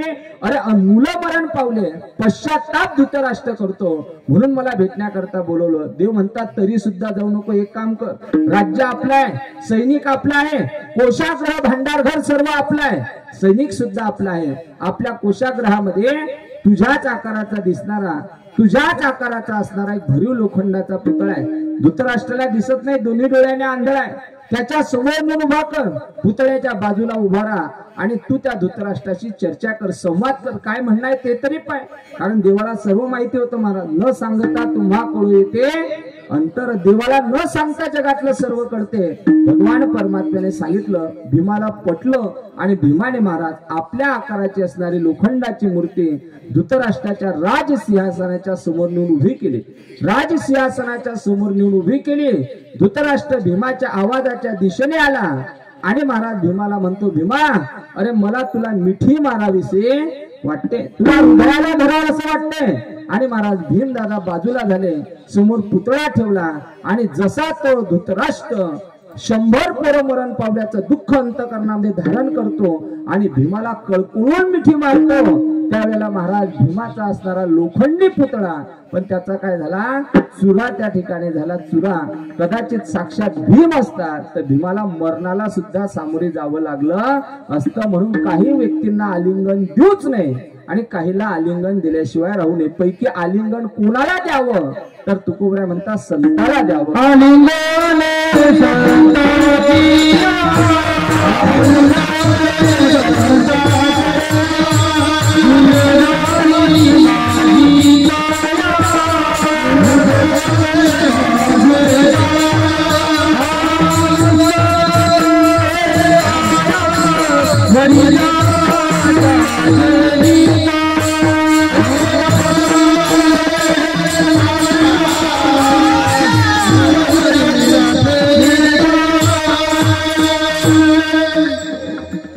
संताला आलिंगन द्यावं. आलिंगन म्हणजे मिठीच नाही बरं का, संताच्या दर्शनाने सुद्धा माणसाला मोक्षाची प्राप्ती होते. आलिंगने संताची दिव्य झाली माझी काया. काया दिव्य रूप बनणं म्हणजे मोक्षाचीच प्राप्ती आहे ना म्हणतात. काया दिव्य रूप हे संताच्या दर्शनाने त्या ठिकाणी बनते. म्हणून आलिंगने संताची दिव्य झाली माझी काया आणि मस्तक हे पायावरी त्यांच्या ठेविता. पूर्वीच्या काळी लोक संताविषयी अंतःकरणामध्ये प्रेम भाव धारण करायचे आणि आपलं मस्तक संताच्या चरणावरती ठेवायचे. आताही लोक आपलं मस्तक संताच्या चरणावर ठेवत नाही, पण आपलं असणारं डोकं संताच्या पायाला लावा म्हणा तर ते संताच्या पायाला डोकं लावत नाही, पण डोक्याला डोकं लावल्याशिवाय. एक म्हणे खरोखर महाराज रेडा बोलला असेल काय. कोणी म्हणते भिंत चालवली असेल का, तुकोबरा वैकुंठाला गेले असतील का. बाबा तो महिमा करण्याकरता शाब्दिकाचे काम, संताचा महिमा करण्याकरता अधिकार जीवनामध्ये प्राप्त करावा लागेल. सांगायचा मुद्दा एवढा आहे, आलिंगने संताची दिव्य झाली माझी काया आणि मस्तक हे पायावरी त्यांच्या ठेविता. संताच्या आलिंगनाने मोक्षाची प्राप्ती जीवनामध्ये होते. कळण्याकरता थोडस आपलं उदाहरण सांगू का. संताच्या आलिंगनाने मोक्ष मिळते, तुमच्या आमच्या आलिंगनाने काहीच्या मृत्यूची भीती आहे, पण आपले मधले जे आलिंगन आहे ना मधले त्यांच्या आलिंगनाने काहीच भेटत नाही. असं एक उदाहरण तुम्हाला सांगतो. आपल्याकडे सध्या हंगाम चालू आहे. कशाचा म्हणा ना महाराज लोकांच्या सप्ताहीचा. कशाचा हंगाम चालू आहे, जिकडे तिकडे जा. कोणी म्हणते मुलगा बघा, कोणी म्हणते मुलगी बघा, आहे ना छोटू महाराज. सर्व महाराज सध्या हंगाम चालू आहे. असंच एका लग्न समारंभा करता महाराज मंडळीला म्हणतात लोक, महाराजची कथा छान झाली, आम्ही ऐकले, मुलाचं लग्न आहे, मुलीचं लग्न आहे, या शुभ आशीर्वाद देण्याकरता श्याम बाबा. मग आपण जातो. मी एका लग्न समारंभा करता गेलो, या अभंगावर चिंतन केलं, आळंदीतून आलो आणि एका लग्न समारंभा करता गेलो. मी समोर दोन व्यक्ती पाहिले, एकमेकाला आलिंगन देताना, मिठी मारताना. कुठं आपल्याकडे नवरीकडले पाहुणे, नवरदेवाकडले पाहुणे त्या लग्न मंडळाच्या बाहेर आपल्याकडे एकमेकाचा सत्कार करतात. त्याला काय म्हणतात तुमच्या शेलापूरमध्ये, कोणती भेट. आपल्याकडे लग्न झाल्यावर एक भेट असते आणि लग्नाच्या दिवशी एक भेट असते. लग्न झाल्यावर जी भेट असते त्याला काय म्हणतात, इन भेट. लग्नाच्या नंतर ती वेगळी भेट असते, ती भल्ली मानापानाची भेट असते. बाबा आपल्याकडे हा मानपान काहीच नाही. मान द्या नका द्या, पुरुष आपण काही महत्व देत नाही, पण या महिला मंडळी महाराज एवढा मान पाहिजे. एकच पीस असू द्या पण 100 लग्न करते. घड्या बदलो डागा जर बदलले महाराज तर फक्त घडी बदलली की तेच चालते. म्हणजे नाताच्या लग्नात जे पीस होतं आबाच्या लग्नात, ते नाताच्या लग्नात बी चालू शकते श्याम बाबा. एवढा स्वभाव, पण पीस आबाच्या लग्नातलं जरी असलं तरी पीस मात्र लागेल. ते विनोदाने एक दृष्टांत सांगितला जातो. या महिला मंडळीकडे मान मर्यादा किती आहे, मान किती पाहिजे, मला मानलं पाहिजे, मला मानलं पाहिजे, किती आहे आपल्याकडे. खरं सांगा मावशाव, मान हा पुराच्या मायले असते की पोरीच्या मायले असते जास्त. तुमच्या गावात कोणीच निवय होईल नाही का, कोणाला असते बाबा जास्त आपल्याकडे मान, कोणाला असते बोला ना. मुलीच्या, कोणाला असते, मुलाच्या आईला. मुलाच्या आईला बरोबर आहे ना. मुलीच्या आईला मान देत नाही, मुलाच्या आईला त्या ठिकाणी मान असतो महाराज. मुलाची आई, मुलीची आई. येनबाई पहिल्यांदा राहिले म्हणून चला म्हणे येनबाई माझ्या हाताने तुमच्या पसंतीने मलकापूरला साडी घेण्याकरता. चांगलं मोठं दुकान होतं महाराज एसीचं. एसीच्या दुकानात गेल्या. येत असताना महाराज एकादशीचा दिवस होता. पालखी सोहळा मुक्ताबाईचा निघून गेला होता. पालखी सोहळ्यात एकादशीच्या दिवशी केळीची वाटप झाली होती. 2 इनीने साड्या घेतल्या. साडीचं कौतुक चालू होतं आणि सगळ्या दोघींच्या गप्पा कौतुकात साडीच्या. आणि रस्त्याने चालत असताना एका केळीच्या सालीवर इनबाईचा काय पडला? पाय पडला. हे इन तर पडलीच पडली, पण हिने दुसरीचा हात पकडला आणि ते बी खाली पडली. मग आता खाली पडली, एखादी गाडी तिकून येईल, पटकन उठा ना. ही पडली, ती पडली, पण आता उठावं कोणा? आता साडी जर तुम्ही दुकानात घेण्याकरता गेले, दोघीलाही साडी घ्यायची असली तर पहिली साडी कोण पसंत करते मावशी? पोराची माय की पोरीची माय? सांगत जा बा तुम्ही. पोराच्या मायलाच पहिला मान दिला जातो ना. मग साडी जर पहिली पोराच्या मायला, तर खाली पडल्यावर उठायचं पहिल्यांदा कोणी? मग ती जे मुलीची आई होती ना, ते म्हणे हिनबाई एक काम करा, तुमचा मान मोठा आहे, तुम्ही उठा. ते म्हणे नाही बाई तुम्ही उठा. आता हिला जास्त लागलं होतं, हिला काही उठता येत नव्हता. म्हणे दररोज मान मीच घेते, आजचा पहिला तुम्ही घ्या. पण हिला काही महाराज उठता येत नव्हतं. मला सांगायचा मुद्दा एवढा आहे, आपल्याकडे महाराज मान मर्यादा त्या ठिकाणी आदर सत्कार केला जातो. कुठं? लग्न समारंभामध्ये नवरीकडले पाहुणे, नरदेवाकडले पाहुणे एकमेकांचा आदर सत्कार करतात. थोडस इकडल्या भागात आलं तर त्याला पानेरीचा कार्यक्रम म्हणतात. इकडे काय म्हणतात त्याला? पानेरीच म्हणतात ना, का वेगळा एखादा जो काही शब्द असेल. वधूवराकडले पाहुणे म्हणजे एकमेकाचा आदर सत्कार करता. आणि आदर सत्कार केला का एकमेकांना काय मारता? मिठी मारता. मी ते दृश्य पाहिलं, मला बाबा आजचा अभंग आठवला. आलिंगन घडे मोक्ष सायुज्यता जोडे. म्हटलं संस्थेत जायलाही पुरलं नाही, वैद्य बाबाचं व्याकरणही ऐकायला पुरलं नाही, पंचदशी ज्ञानेश्वरीचा काहीच संबंध नाही. 4 वर्ष मधुकरी राहून खाऊन आळंदीत राहिल्यापेक्षा घरी येऊन हिवाई व्हायला पुरते. आणि पुढच्याला आलिंगन दिलं का मोक्ष सायुज्यता जोडे. म्हटलं किती सोपं आहे मोक्ष. म्हणून त्या पुढच्या व्याह्याला जवळ गेलो आणि बाबा दर्शन घेण्याकरता गेलो. कारण जो कैवल्याचे अधिकारी जर ते आहे तर त्यांचं दर्शन घेतलं पाहिजे ना. आपण मोक्षाचे अधिकारी होते, त्यांचं दर्शन घेतलं पाहिजे. तर म्हणे महाराज तुम्हाचं दर्शन घ्यावं, तुमचे आशीर्वाद घ्यावे, तुम्ही का पाया पडता? म्हटलं नाही, ज्ञानोबरायचं संतांचे प्रमाण आहे, आलिंगन घडे मोक्ष सायुज्यता जोडे. म्हणे महाराज कशाचा मोक्ष कशाचं काय? म्हटलं ज्या अर्थी क्रिया घडली त्या अर्थी फळ. आपल्याकडे एक म्हण आहे जुन्या लोकांची, ज्या अर्थी पेरलं त्या अर्थी उगवलंच ना.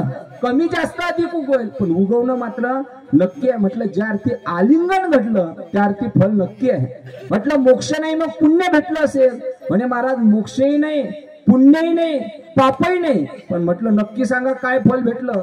म्हणे कालचं नानमुख झालं 2000 लोकांचं. धावण्याकरता सर्व आले, वाढण्याकरता सर्व आले, पण पत्रवाळी मात्र एकानेही उचलले नाही. जेवण करून निघून गेले. घरचं लग्न होतं, घाण कशी ठेवावी म्हणून 2000 लोकांच्या पत्रवाळ्या एकट्याने उचलल्या. म्हणे महाराज देवाचं काम अपूर्ण केलं. एकट्याने 2000 लोकांच्या पत्रवाळ्या उचलल्या, पण 2000 लोकांच्या काल पत्रवाळ्या उचलल्या. म्हणून काल दिवसभर माझा मनका दुखत होता म्हणे कमरेचा. आणि पुढच्या व्याह्याने ज्या वेळेला मला कळकुळून मिठी मारली तेव्हापासून माझा मनका दुखणं. हे कोणाच्या आलिंगनाचं फल आहे? तुमच्या आमच्या आलिंगनाचं. पण संतांच्या आलिंगनाचं तसं नाही. महाराज म्हणता आलिंगन घडे आणि मोक्ष सायुज्यता जोडे. सलोपता, समीपता आणि स्वरूपता. ह्या मोक्षाच्या 4 व्याख्या त्या ठिकाणी सांगितल्या जातात. सलोपता मोक्ष, देव ज्या लोकात राहतो त्या लोकात राहायला मिळणं. समीपता मोक्ष, देवाचं सानिध्य आपल्याला प्राप्त होणं. स्वरूपता मोक्ष, देवाच्या रूपाची प्राप्ती होणं. आणि सायुज्यता मोक्ष, देवच आपण होणं.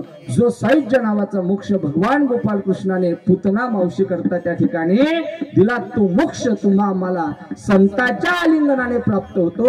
असा संतांचा महिमा असल्या कारणे तुकोबरा म्हणता, तो महिमा मी माझ्या वाणीने वर्णन करू शकत नाही. अभंगाचं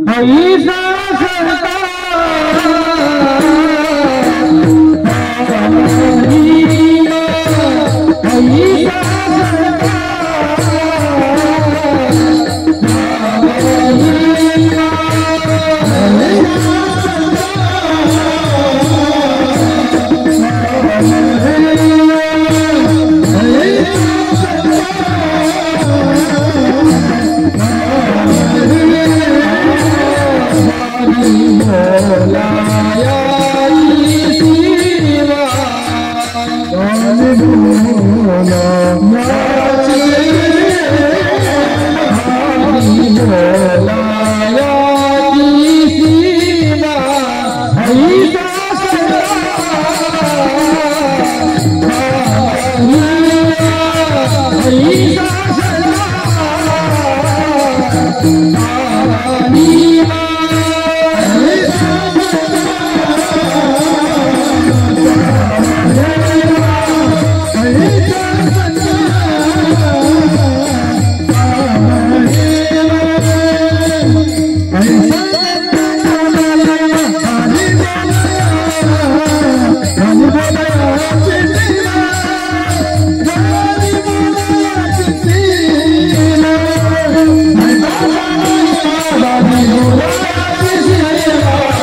आलिंगनाने मोक्ष मिळतोय असा संताचा महिमा आहे. म्हणून तुकोबराय बोलता ऐसा संताचा महिमा झाली बोलायाची सीमा.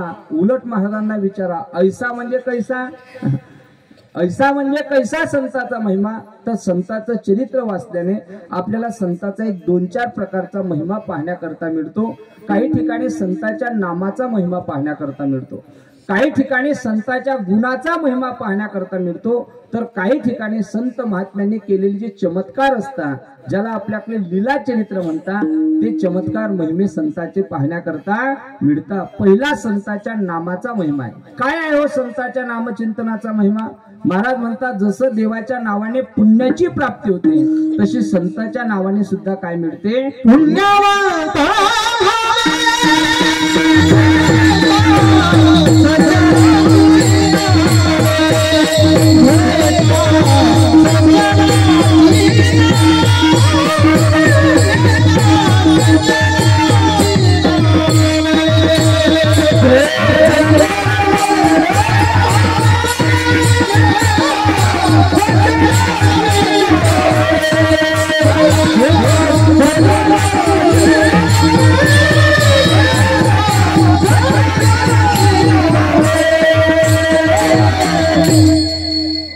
पुण्यवंत व्हावे. महाराजांनी अतिशय सुंदर प्रमाण दिलं. पुण्यवंत व्हावे घेता सज्जनाची नावे. संताच्या नामाचा महिमा. महाराज आम्ही वारकरी आहे, वारकऱ्याची संध्या आहे, संध्याकाळ झाली म्हणजे प्रत्येक वारकऱ्याने काय म्हटलं पाहिजे?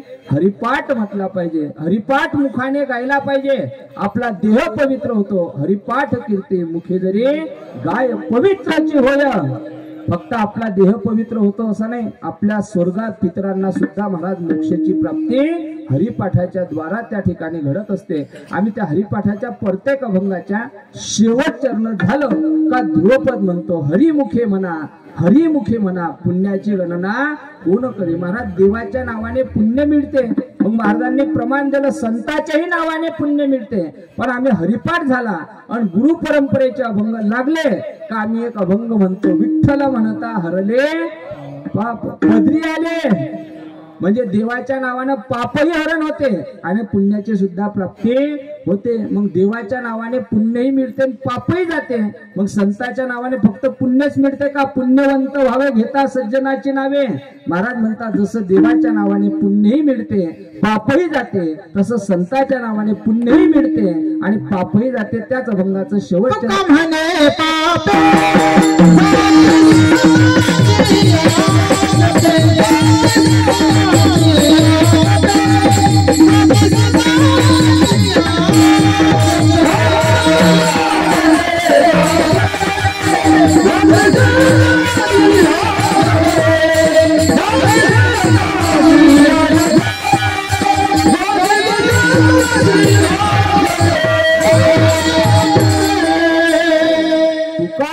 पापे जाती संताची जपे. देवाच्या नावाने हे पुण्यही मिळते, पापही जाते. संताच्या नावाने पुण्यही मिळते, पापही जाते. मग देवाचं नाव श्रेष्ठ का संताचं नाम श्रेष्ठ? थोडा आपल्याला संताचाच महिमा सांगायचा म्हणून सांगू का? आपल्यापेक्षा देवापेक्षा आपल्याकरता महाराज अधिकार किंवा महत्वाचं नाव जर कोणाचं असेल तर ते संत महात्म्यांचं आहे. कळण्याकरता फक्त भाव ऐका, जे जाणकार असतील त्यांच्या लक्षात येईल। देवाच्या नावाने पुण्य मिळते, पण त्याच्याकरता मुखाने आपल्याला काहीतरी म्हणावं लागते। हरिमुखे म्हणा मग पुण्याची गणना कोण करी, पण संतांच्या नावाने पुण्य मिळते, पण मुखालाही काही घाई गडबड करायची गरज नाही। तोंड आपलं बंद ठेवायचं आणि फक्त मनातल्या मनात स्मरण करा संताचं, तुम्हाला पुण्य मिळाल्याशिवाय राहत नाही। सगळ्यांच्या पाठांतरातील एक श्लोक आहे, अलंकापुरी पुण्यभूमी तेथे नांदतो आणि तया आठविता महापुण्य राशी। मुखी गाता नाही बर का, फक्त आठविता। तुम्ही ज्ञानोबरासारख्या थोर संताचं सद्गुरूचं फक्त स्मरण करा, तया आठविता महापुण्य राशी। पुण्याची रास प्राप्त झाल्याशिवाय राहत नाही। हा संतांच्या नामाचा महिमा आहे। दुसरा संतांचा गुण महिमा आहे। काय गुणाचा महिमा आहे? तुकोबरायांनी उदाहरणासह सिद्धांत सांगितला। तुका म्हणे गुण चंदनाचे अंगी, तैसे तुम्ही जगी संत जन। चंदन जसं स्वतः झिजते पण जगाला सुगंधत्व प्राप्त करून देते, तसे मृत्यू लोकांमध्ये संत महात्मे ज्यावेळेला अवतारित होता त्यावेळेला जगाचे अपराध सहन करता, आघात सहन करता आणि तुम्हा आम्हाला एक उद्धाराची नवीन दिशा समाजामध्ये दाखवतात। हा संतांच्या ठिकाणचा चंदनासारखा काय गुण त्या ठिकाणी आहे। म्हणून तुका म्हणे गुण चंदनाचे अंगी, तैसे तुम्ही जगे संत जन। आणि काय महिमा आहे महाराज संताचा? महाराज म्हणतात चरित्र महिमा आहे, लीला चरित्र आहे। ज्ञानोबरायांनी रेड्याच्या मुखातून काय बोलवले?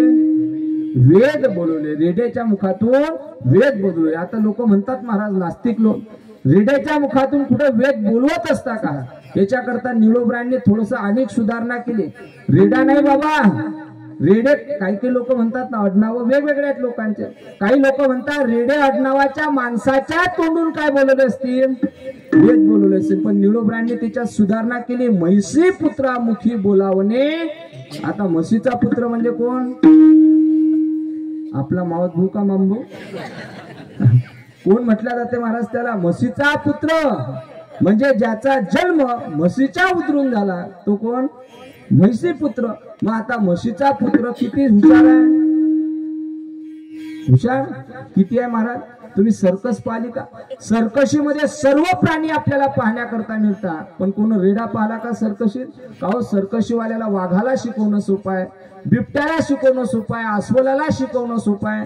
मग एखाद्या सर्कशीवाल्याला रेडा विकत घेण्याकरता पैसे नाही का त्याच्याकडून? तो एक नाही 10 रेडे विकत घेऊ शकते, पण त्याला माहिती आहे एका वाघाला शिकवणं सोपं आहे, पण याच्या जर नांदी लागलो तर जे शिकेलाय ते भुलून जाऊ शकतो आपण।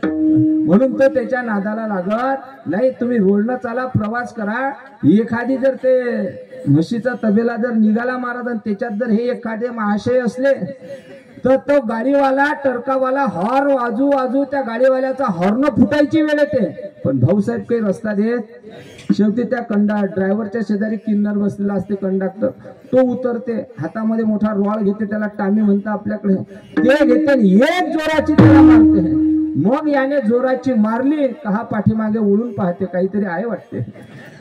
एवढा निर्बुद्ध रेडा, पण कोणाच्या संगतीत गेला बाबा?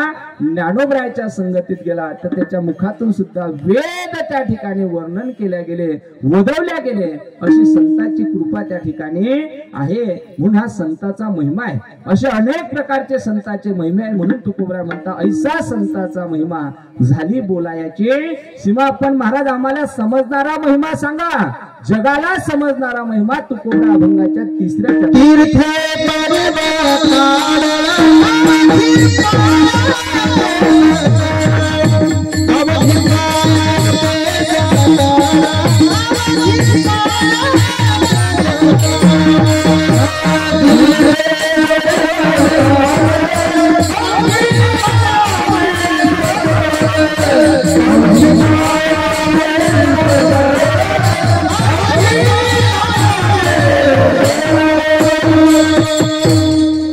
तीर्थे पर्व काळ अवघी पायापे सकळ।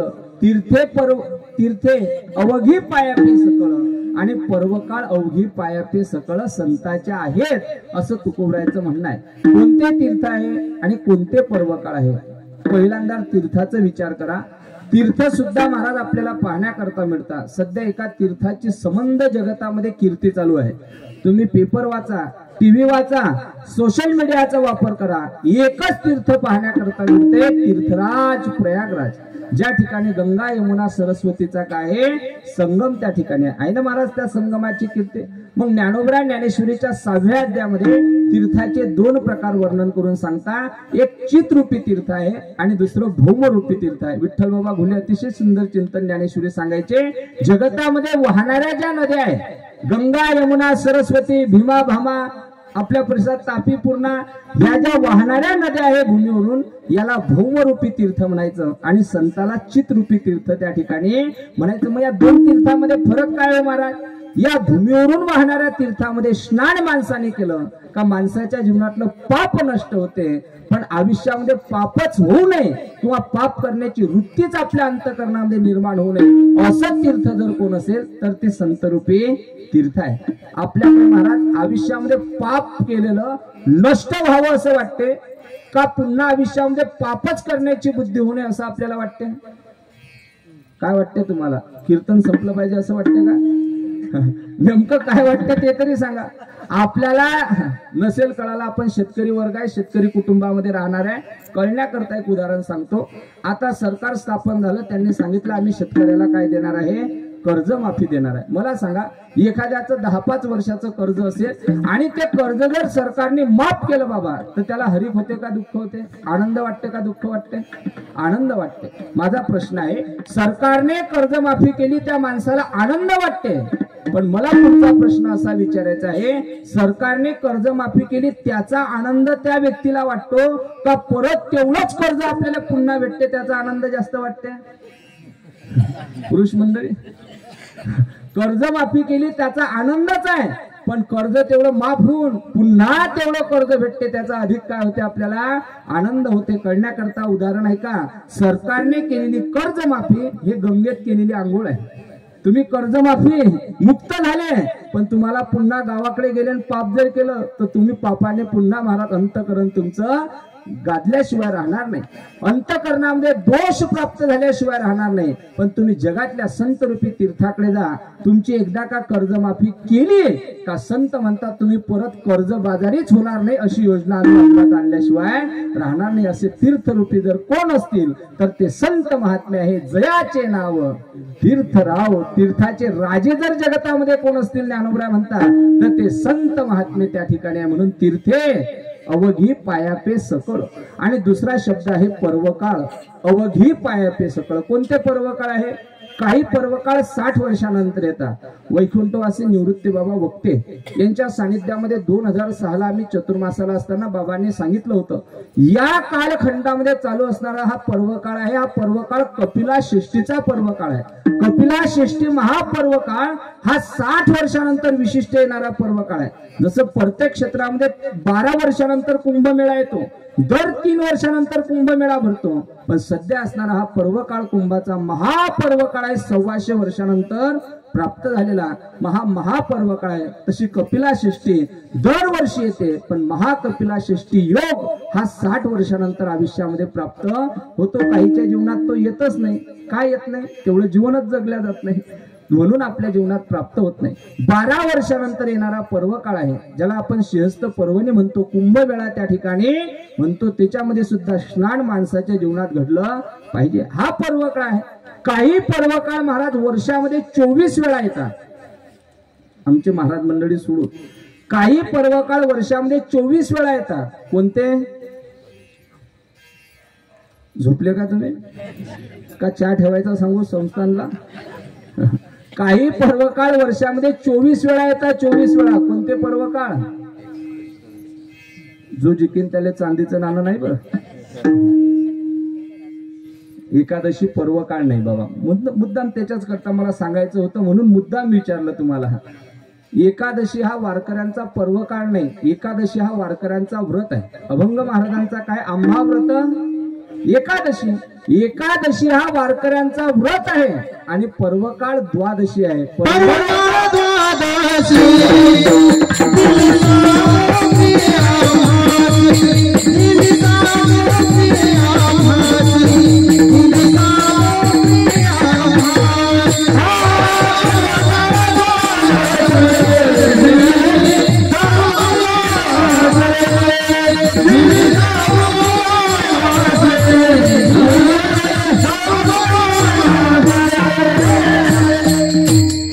पर्वकाळ द्वादशी दिली सामग्री अमासी द्वादशी हा पर्वकाळ आहे आणि एकादशी हा व्रत आहे. मग हे सर्व पर्वकाळ कुठं असतात तर महाराज म्हणतात पर्वकाळ अवघी पायापे सकळ म्हणून तीर्थे पर्वकाळ अवघी पायापे सकळ ऐसा संताचा महिमा झाली बोलायाची सीमा. एक वेळ संप्रदाय पूर्वक भजन घेऊया. विठोबार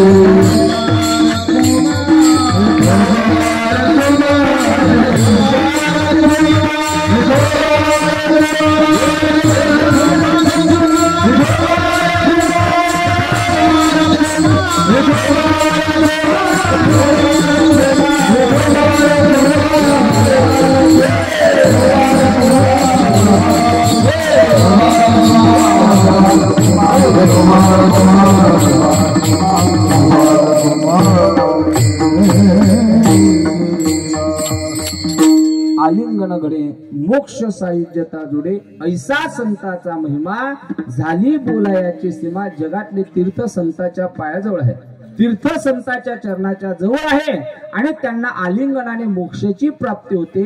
अशा संताची महाराज जर आम्ही सेवा केली किंवा त्या संताच्या दरबारामध्ये आम्हाला अन्नदान करण्याची सेवा प्राप्त झाली, वर्गणीच्या रूपामध्ये काहीतरी दान देण्याची सेवा प्राप्त झाली, नव्हे नव्या धर्ममंडप झाडण्याची सुद्धा जर सेवा प्राप्त झाली तर त्या संताच्या केलेल्या सेवेचं काय फल मिळते तुका म्हणे देवा तुका म्हणे तुका म्हणे देवा तुका म्हणे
तुका म्हणे देवा त्यांची केल्या पावे सेवा, ऐसा संताचा महिमा झाली बोलायाची. सीमा या दरबारामध्ये केलेली कोणतीही सेवा असू द्या, ही सद्गुरूची आहे, ही संताची आहे. आणि संताची केलेली सेवा भगवान परमात्म्याला पावून होते. तुका म्हणे देवा त्यांची केल्या पावे सेवा, ऐसा संताचा महिमा झाली बोलायाची. सीमा जर तुकोबराय म्हणत असतील झाली बोलायाची, मग आपण तरी कुठपर्यंत बोलावं म्हणून त्यांचं फक्त चिंतन करावं. ज्ञानेश्वर